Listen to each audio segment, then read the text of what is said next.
नमस्कार दोस्तों, कैसे आप लोग। आप लोगों ने कल देखा होगा कि हम एक और आईसीसी टूर्नामेंट का फाइनल हार गए।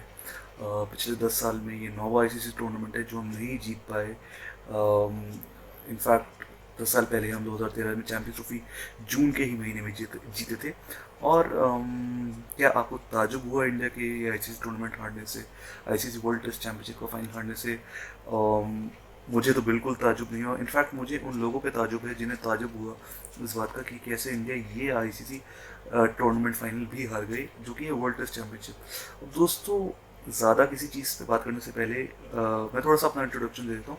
मैं 25 साल से क्रिकेट देख रहा हूँ। 100 से ज़्यादा मेरे आर्टिकल छप चुके हैं क्रिकेट पे, जो कि क्रिक इन्फो जैसी वेबसाइट्स पे भी छपे हैं मेरे आर्टिकल्स। आप चाहेंगे तो उनके लिंक्स मैं आपके साथ शेयर कर दूंगा। और दोस्तों, सिंस मैं ये गेम 25 साल से देख रहा हूँ, इंडियन क्रिकेट को 25 साल से देख रहा हूँ, वर्ल्ड क्रिकेट, इंटरनेशनल क्रिकेट को 25 साल से देख रहा हूँ।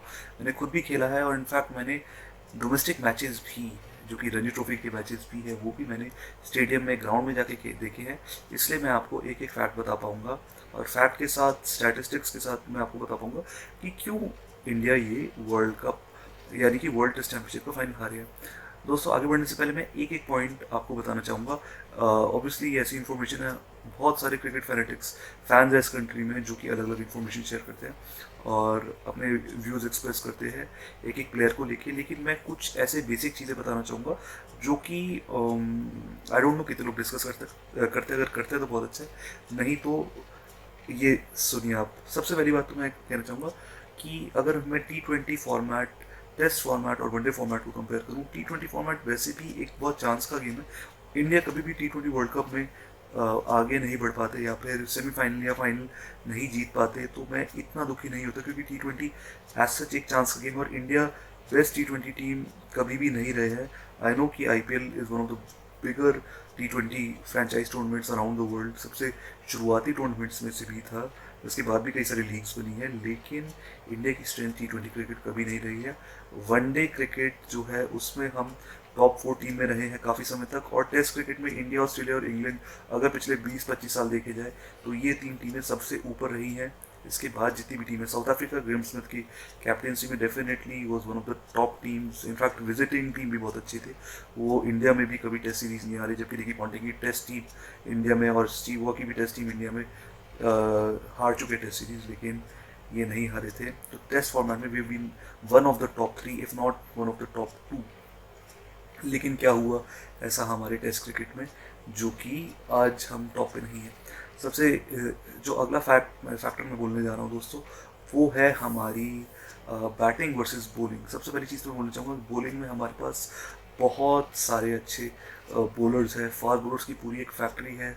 हालांकि हमने Ishant Sharma for some reason, जो कि इंग्लैंड में बॉल स्विंग भी करते हैं, इंग्लैंड में उनका रिकॉर्ड भी अच्छा, उन्होंने 7 विकेट हॉल भी लिया है लॉर्ड्स पे। उन्होंने 6 विकेट हॉल भी लिया हुआ है 2018 के हमारे टूर पे। एंड जब 2018 में इंडिया की जो तीकड़ी थी बुमराह, शमी और ईशांत की, उन्होंने इतने विकेट्स एक कैलेंडर ईयर में लिए जितने किसी और तिगड़ी ने टेस्ट क्रिकेट के इतिहास में नहीं लिए। तो मुझे लगता है कि ईशांत शर्मा को इग्नोर करना भी एक बहुत क्रूशल फैक्टर था, एक मेजर फैक्टर था। ऋषभ पंत का ना होना भी एक क्रूशल फैक्टर था। इन चीज़ों के बारे में सब लोगों ने बात की है। अश्विन को लिया गया या नहीं लिया गया ये डिबेटेबल है। अश्विन को definitely would have done better than what other people did on this wicket, चाहे वो बैट से हो या बॉल से हो। और एक चीज़ और जो मैं बोलना चाहता हूँ, कुलदीप यादव। दोस्तों, कुलदीप यादव ने इंडिया के बाहर कम मैचेस, उन्होंने ओवरऑल टेस्ट मैचेस कम खेले, लेकिन इंडिया के बाहर अगर उन्होंने सिर्फ 3 टेस्ट मैचेस खेले, एक इंग्लैंड में, एक ऑस्ट्रेलिया में और बांग्लादेश में, तो इन 3 टेस्ट मैचेस में से भी 2 5 विकेट हॉल थे। इनफैक्ट ऑस्ट्रेलिया में सबसे पहला जो टेस्ट मैच उन्होंने खेला था सिडनी 2019 में, जब इंडिया ऐतिहासिक पहली बारी इंडिया ने टेस्ट सीरीज जीता ऑस्ट्रेलिया में, उसमें भी 5 विकेट हॉल कुलदीप यादव ने लिया। तो कुलदीप यादव को 4 आईसीसी टूर्नामेंट्स तक लगातार इग्नोर किया गया है, चाहे वो दोनों टेस्ट चैंपियनशिप्स और दोनों T20 वर्ल्ड कप्स हो। स्क्वाड में भी नहीं रहे हैं वो। एंड इनफैक्ट किसी रिस्ट स्पिनर को हमने खिलाया ही नहीं है। दोस्तों, अगर टेस्ट मैच आपको ओवरसीज कंडीशन में जीतना है, चौथे और 5वें दिन आपको एक wrist spinner, quality wrist spinner चाहिए, और कुलदीप यादव में वो बात है, उन्होंने प्रूव करके दिखाया हुआ है।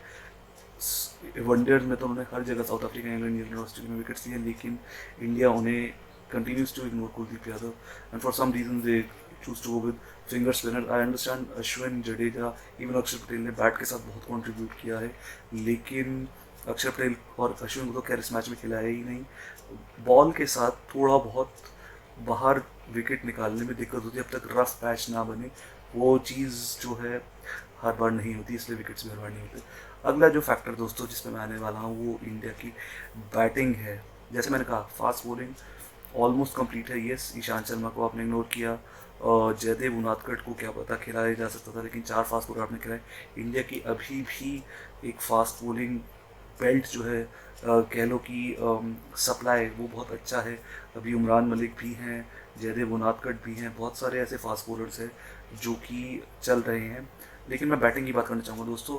बैटिंग की बात अगर हम करें तो हमारी टीम में 2-3 फैक्टर्स मैं बताना चाहूँगा। सबसे पहला फैक्टर ये है कि जो बैटर्स हमारी टीम में एट प्रेजेंट खेल रहे हैं और जो कि लंबे समय से खेल रहे हैं, चाहे वो रोहित शर्मा हो। रोहित शर्मा हालांकि टेस्ट टीम का पार्ट रेगुलर पिछले 4.5 साल से रहे हैं। विराट कोहली तो 7 साल इंडिया के टेस्ट कैप्टन ही रहे। उसके अलग से भी अगर देखा जाए तो पिछले 11 साल से 11.5 साल से वो एक रेगुलर पार्ट है टेस्ट टीम का, और टेस्ट क्रिकेट खेलते हुए 12 साल हो गए हैं। उसी तरीके से चेतेश्वर पुजारा उनके सीनियर है टेस्ट की अगर बात की जाए, और अजिंक्य रहाणे को भी 10 साल के ऊपर हो गए टेस्ट क्रिकेट खेलते हुए। हालांकि कुछ समय के लिए वो टीम से बाहर किए गए थे, लेकिन अब वो आए हैं। इसके अलावा तो ये जो 4 लोग हैं, रोहित शर्मा, विराट कोहली, चेतेश्वर पुजारा और अजिंक्य रहाणे, ये आपके 6 बैटर्स के स्पॉट्स ऑक्यू 6 में से 4 स्पॉट्स ऑक्यूपाई करते हैं, और 5वें हैं शुभमन गिल जो कि ओपनर है।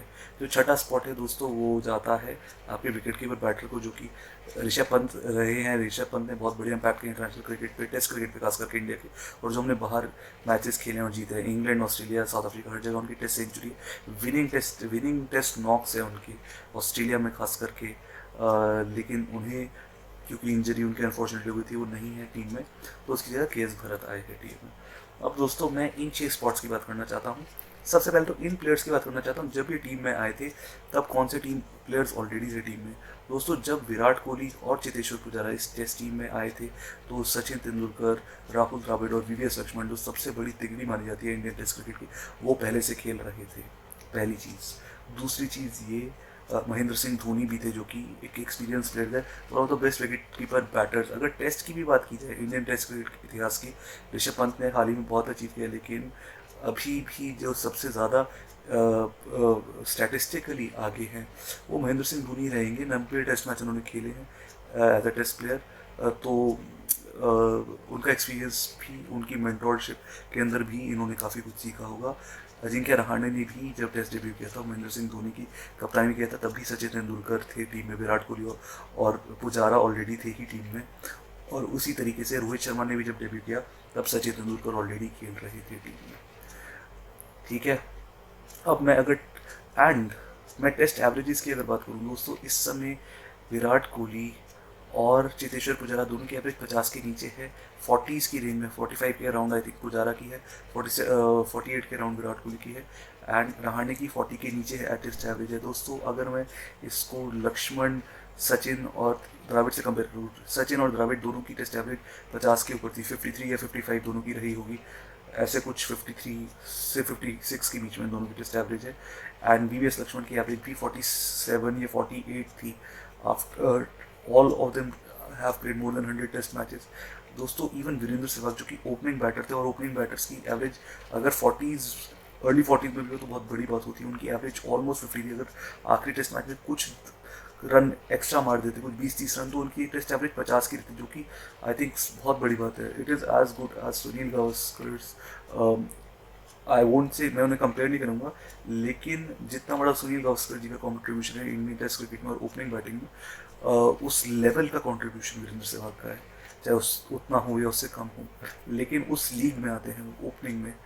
और इस टीम में एंड इवन सौरभ गांगुली, उनकी टेस्ट एवरेज आई थिंक वो भाई दुनिया के कई कुछ ऐसे बैटर्स में से हैं जिनकी टेस्ट एवरेज कभी 40 के नीचे गिरी ही नहीं।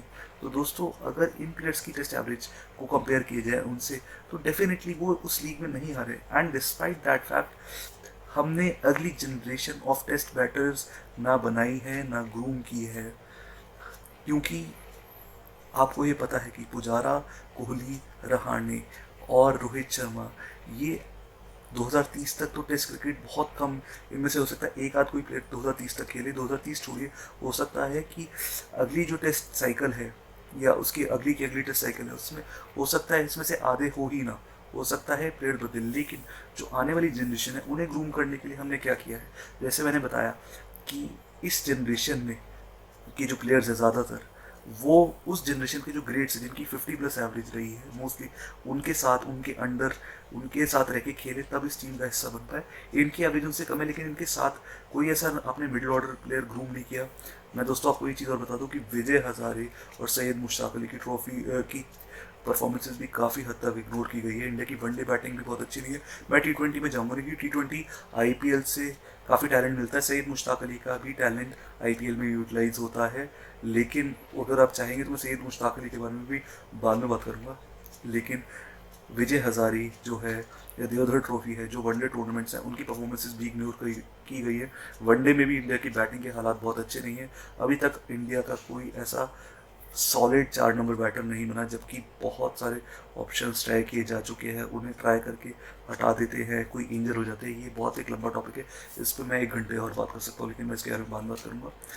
फिलहाल मैं रणजी ट्रॉफी की बात करूँ दोस्तों, आप ये देख लीजिए मैं केवल पिछला सीज़न नहीं बोलूँगा, मैं पिछले आपको 7 रणजी के सीज़न दिखाता हूँ कौन टॉप परफॉर्मेंस रहे। ये देखिए दोस्तों, आप 16-17 का सीज़न देख सकते हैं। इनमें से कितने ऐसे प्लेयर्स हैं जिनका आपने 11 में तो छोड़ दीजिए कि टेस्ट स्क्वाड में भी नाम सुना हो कभी भी इंडियन टीम की। ये देख लीजिए, ऋषभ पंत का नाम है इसमें डेफिनेटली। अभिनव मुकुंद पहले खेले हैं और ईशान किशन बाद में आए, लेकिन ईशान किशन का अभी तक डेब्यू हुआ नहीं है। ये दोस्तों देख लीजिए 17-18 की रणजी ट्रॉफी जो है, आप ये देखिए कितने सारे ऐसे प्लेयर्स हैं जो कि अलग अलग स्टेट से इंडिया के हैं। गुजरात, हरियाणा, हिमाचल प्रदेश, दिल्ली सर्विसेज भी एक रणजी की टीम है जो बहुत ही बड़ी रणजी की टीम रही है, मेजर टीम रही है। परफॉर्मेंसेज इग्नोर किए गए हैं, इस बात में कोई दो राय है ही नहीं। हनुमा विहारी ने दोस्तों रन बनाए थे, जो हमने सिडनी में ऐतिहासिक मैच ड्रॉ किया था, हनुमा विहारी के बगैर नहीं करते। इनफैक्ट जो दूसरा टेस्ट मैच साउथ अफ्रीका में खेला था 2021-22 के दौरे पे, जो कि हम जीत सकते थे, उसमें भी हनुमा विहारी का बहुत अच्छा कंट्रीब्यूशन था। उसके बाद उन्हें खिलाया ही नहीं गया। हर और दोस्तों मैं करुण नायर की क्या बात करूँ, ट्रिपल सेंचुरी पाने के बावजूद भी कितने ऐसे क्रिकेटर है दोस्तों, आप फाइंड आउट करिएगा जिन्होंने अपने पहले टेस्ट सीरीज में ट्रिपल सेंचुरी मारी हो। उन्होंने सिर्फ एक ऑस्ट्रेलिया के टेस्ट सीरीज में एक आध मैचेस दिए गए थे, उसके बाद से पिछले 6 साल से ज़्यादा से कोई नामो निशान नहीं है हमारी ये करुण नायर का इंडिया की टेस्ट टीम में। ये देख लीजिए, गौतम गंभीर तो खैर बेचारे रिटायर ही करना पड़ गया था। गौतम गंभीर के बारे में मैं बाद में वीडियो बनाऊंगा। संजू सैमसन का कभी जिक्र हुआ ही नहीं है टेस्ट स्क्वाड में। उसके बाद आप देख लीजिए Wasim Jaffer, veteran of Ranji trophy and Indian cricket. और ये देख लीजिए, ये मेरे साथ से रिंकू सिंह है, लेकिन मुझे लगता नहीं कि रिंकू सिंह का कभी भी टेस्ट टीम में नाम का जिक्र भी हुआ है। ये देख लीजिए 18-19 के हम रिकॉर्ड्स बता रहे हैं। अभिमन्यु ईश्वरन है, यशपाल सिंह है, इन लोगों का दोस्तों कभी जिक्र ही नहीं हुआ है। 8 ओवर्स पे भी कुछ प्लेयर्स को ले जाते हैं, लेकिन दोस्तों कई बार आप ये कहते हैं कि इंडियन कंडीशन में अच्छे बाहर कैसे करेंगे, अगर आप चांस देंगे ही नहीं और ग्रूम नहीं करेंगे अभी से तो क्या ऐसा होगा। तरुवर कोहली दोस्तों, इन्होंने तो इनफैक्ट विराट कोहली के साथ जो 2008 में इंडिया अंडर-19 वर्ल्ड कप जीते थे उसका हिस्सा थे, लेकिन कभी नाम सुना है आपने उनका। सरफराज खान का अभी तक टेस्ट टीम में जो है इंक्लूजन हुआ ही नहीं है। और ये देख लीजिए, अब मैं इसके बाद अगले सीज़न पे चलता हूँ जो कि है 2019-20। इस रणजी सीज़न में की भी परफॉर्मेंसेस को पूरी तरह से इग्नोर किया गया है। अगेन सरफराज खान का नाम आप देख सकते हैं, अमित वर्मा है, हरप्रीत सिंह है, बाबुल कुमार है, शेल्डन जैक्सन है। दोस्तों इनका नाम आप लोगों ने कभी टेस्ट स्क्वाड में सुना ही नहीं होगा गलती से भी। सरफराज खान, रजत पाटीदार का नाम आप IPL में कई बार सुनते हैं, लेकिन क्या आपने दोस्तों रजत पाटीदार का नाम कभी भी टेस्ट स्क्वाड में सुना है? कभी भी स्क्वाड में इंक्लूजन हुआ है इनका? बिल्कुल भी नहीं, ये मैं आपको दावे से कह सकता हूँ। हर बारी जो टेस्ट स्क्वाड अपडेट होती है, अनाउंस होती है, मुझे उसके बारे में पता होता है। और ये देख लीजिए, शाहबाज अहमद और यश ठुल। और ये देख लीजिए दोस्तों, जो हाल ही में रणजी सीज़न कंक्लूड हुआ है, मयंक अग्रवाल अगेन एक ऐसे प्लेयर जिनकी 40 के ऊपर टेस्ट में एवरेज है, लेकिन कहीं उनका नामो निशान सुनने को नहीं मिलता। पिछले 2-3 साल से इंडियन क्रिकेट में ना टेस्ट में, ना वनडे में, ना किसी फॉर्मेट में, 2-3 साल मीन्स 21-22 के साउथ अफ्रीका दौरे के बाद पिछले 1.5 साल से आपने मयंक अग्रवाल का नाम नहीं सुना। यस, उन्होंने अंडरफॉर्म किया था साउथ अफ्रीका के तौर पे, लेकिन आपने उनका नाम नहीं सुना डिस्पाइट द फैक्ट कि वो अभी भी रन बनाए। उन्होंने recently concluded Ranji trophy season में, और ये देख लीजिए ध्रुव शोरी और सचिन बेबी, अभिमन्यु ईश्वरन अगेन। तो दोस्तों ये जो प्लेयर्स हैं, आप ये मुझे बताइए, मैं इसको बंद कर देता हूँ। मैंने पिछले आपको 6 रणजी सीजन दिखाए हैं, नहीं इनफैक्ट 7 रणजी सीजन दिखाए हैं। इनकी परफॉर्मेंसेस इंडियन क्रिकेट टीम ने, इंडियन क्रिकेट मैनेजमेंट ने, बीसीसीआई ने पूरी तरह से इग्नोर की है। ना हनुमा विहारी को लिया है, ना मयंक अग्रवाल, ना करुण नायर का नाम निशान है। करुण नायर, और ठीक है आप ये कह सकते हैं कि इतने ज़्यादा नहीं परफॉर्म कर रहे जितने बाकी प्लेयर्स ने परफॉर्म किए इंडियन सीजन में, लेकिन किसी को भी आपने कहा नहीं है, कहाँ आपने अगली generation of Indian test cricketers groom की। और दोस्तों ये भूलना नहीं चाहिए हमें कि test cricket is the foundation of cricket. Virat Kohli ji ने खुद ये बात बोली, एंड ये बात सच भी है। और इंडियन क्रिकेट को अगर अच्छा करना है तो टेस्ट क्रिकेट में अच्छा करना बहुत ही ज़रूरी है। लेकिन हमने जनरेशन, ऑलमोस्ट एक पूरी जनरेशन ऑफ प्लेयर्स, मैं कहूँगा एक जनरेशन तो पूरी की पूरी, ऑलमोस्ट बोलना भी नहीं चाहिए, जो रणजी में परफॉर्म करें उनको इग्नोर किया है और वेस्ट किया है। इनकी परफॉर्मेंसेस का क्या फ़ायदा। मैं दोस्तों खुद रणजी के मैचेस जाके देखे हैं मैंने और देखता हूँ, एंड ये प्लेयर्स वाकई में बहुत अच्छा कर सकते हैं। इस समय जो हमारी मौजूदा टीम है वो कई बारी स्विंग नहीं खेल पाते, स्पिन नहीं खेल पाते, बाउंस नहीं खेल पाते, इनफैक्ट कई बारी तो सीधी बॉलें नहीं खेल पाते, अनइवन बाउंस को तो भूल ही जाइए। तो दोस्तों एटलीस्ट जो प्लेयर्स रणजी में अच्छा करें वो कहीं ना कहीं तो अच्छा कर रहे होंगे, लेकिन आप उन्हें इग्नोर किए जा रहे हैं। दोस्तों मैं आपको अपील करूँगा कि अगर आपको इंडियन क्रिकेट को टेस्ट टूर्नामेंट जीतते देखना है आगे, तो रणजी जैसे टूर्नामेंट को ज़रूर सपोर्ट करें, चाहे रणजी हो चाहे विजय हजारे हो, इवन सईद मुश्ताक अली जो कि T20 का टूर्नामेंट है, या फिर देवधर ट्रॉफी, दुलीप ट्रॉफी, ईरानी ट्रॉफी। क्योंकि इन ट्रॉफी, इन टूर्नामेंट्स में प्लेयर अपने स्टेट्स के लिए खेलते हैं और काफ़ी चैलेंजिंग सिचुएशंस में खेलते हैं। हर मैच की एक अलग सिचुएशन होती है और हर मैच का चैलेंज होता है, हर मैच जीतना उन्हें पड़ता है।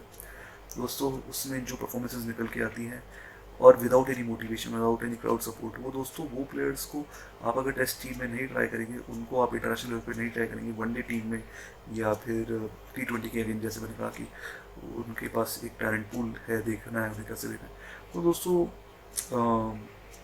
मुझे डर है कि जैसे श्रीलंका की हालत हुई महिला जयवर्धने और कुमार संगकारा के जाने के बाद, एकदम से वो टीम एंड दिलशान के जाने के बाद, एंजेला मैथ्यूज और चंदीमाल अभी भी है शायद से टीम में, कुशल परेरा भी इन एंड आउट रहते हैं, लेकिन मलिंगा और बाकी अन्य प्लेयर्स के जाने के बाद, थिसारा परेरा के जाने के बाद, श्रीलंका दोस्तों वर्ल्ड कप के लिए भी क्वालिफाई नहीं कर पा रहे। टेस्ट में उनका नाम, ये बात ठीक है कि टेस्ट चैम्पियनशिप में ऊपर रहे वो, लेकिन बहुत ही मुश्किल था कि वो टेस्ट चैम्पियनशिप फाइनल के लिए क्वालिफाई करते। तो दोस्तों श्रीलंका पाकिस्तान, यूनिस खान, मिसबाह उल हक के जाने के बाद, उसके पहले भी एक जनरेशन ऑफ प्लेयर्स थी, उनके जाने के बाद पाकिस्तान की टेस्ट टीम वीक होती रही और वनडे में भी वो चीज़ टीम वीक होती रही है। West Indies after Shivnarine Chanderpaul Ramnaresh, Sarwan, Chris Gayle, Brian Lara, बहुत अच्छे हालात नहीं रहे वेस्ट इंडीज़ टेस्ट क्रिकेट के और वनडे क्रिकेट के भी। मैं आपको प्लेयर्स के नाम के साथ बता रहा हूँ, और टीम्स, बैरन ब्रावो भी थे उस टीम का। श्रीलंका, वेस्ट इंडीज़, पाकिस्तान, मैंने आपको नाम बता दिया। South Africa after Graeme Smith, Jacques Kallis, AB de Villiers, Faf du Plessis. South Africa की टीम अभी भी थोड़ा बहुत सर्वाइव कर रही है टेस्ट क्रिकेट में, लेकिन not as good as they were जब ग्रैम स्मिथ कैप्टन थे या प्लेयर थे, या फिर इवन जब तक AB डिविलियर्स थे और फाफ डु प्लेसी थे, हशीम हमला भी थे, डेल स्टेन थे, मॉर्ने मॉर्कल थे। दोस्तों हम नहीं चाहते इंडियन क्रिकेट की ऐसी हालत हो। मैं आपसे अपील करता हूँ रणजी ट्रॉफी को सपोर्ट करें, रणजी ट्रॉफी के बारे में ज़्यादा से ज़्यादा पता करें, और अगर आप अपील कर सकते हैं अपने सोशल मीडिया के थ्रू, तो प्लीज़ अपील करें कि रणजी ट्रॉफी के परफॉर्मेंसेस को और इग्नोर ना किया जाए। आज की डेट में रणजी ट्रॉफी जितना कॉम्पिटिटिव टूर्नामेंट है, उतना शायद IPL या और कोई टूर्नामेंट है नहीं, क्योंकि इसमें जितने स्टेट्स और यूनियन टेरिटरीज है उसके अलावा भी इंडिया की टीमें खेल रही हैं। तो कई टीमें नॉर्थ ईस्ट की या बिहार की, कुछ कई टीम जो नहीं खेल रहे थे, डिफंक्ट थे, वो भी आज रणजी ट्रॉफी खेल रहे। और कितना कॉम्पिटिशन होता है रणजी ट्रॉफी में, किस लेवल कॉम्पिटिशन होता है आप इमेजिन नहीं कर सकते। वो किसी भी और टूर्नामेंट से ज़्यादा ही है। और कई बार आपने सुना होगा फॉरेन कमेंटेटर्स को इंडियन क्रिकेट के स्ट्रक्चर की तारीफ करते हुए कि हमारा स्ट्रक्चर अच्छा है इसलिए हमारे प्लेयर्स अच्छे नहीं खेलते। दोस्तों अगर उस स्ट्रक्चर को ही, उस बेस, उस फाउंडेशन को ही हम इग्नोर करेंगे तो आगे फ्यूचर क्या ही होगा। दोस्तों ये वीडियो आपको कैसा लगा प्लीज़ मुझे बताएं। पूरी तरह से एक टेक्निकल मैंने बात की है, आपकी जो राय है वो आप और फैक्ट्स के साथ मैंने बताया, तो आपकी राय वो कमेंट सेक्शन में लिखें। Love you guys, take care, enjoy and चिंता ना करें। वर्ल्ड कप में मैं एक अपना छोटा अगर प्रीव्यू दूं तो वर्ल्ड कप में डेफिनेटली इंडिया सेमीफाइनल तो पहुंचेंगे ही पहुंचेंगे। उसके आगे का जो खेल है वो पूरा मेंटल टफनेस का है। फील्डिंग पे बहुत फोकस होना चाहिए, मेंटल टफनेस पे फोकस होना चाहिए, और सिचुएशंस में इजी रहना, काम रहना बहुत ज़रूरी है। Love you guys, take care and good bye, have a happy day. And आने वाला साल बहुत अच्छा होगा and definitely Indian cricket will get back, लेकिन सिलेक्शन एंड स्ट्रैटेजी ये बहुत ही इंपॉर्टेंट पार्ट्स है क्रिकेट के, और टेस्ट क्रिकेट के खास करके।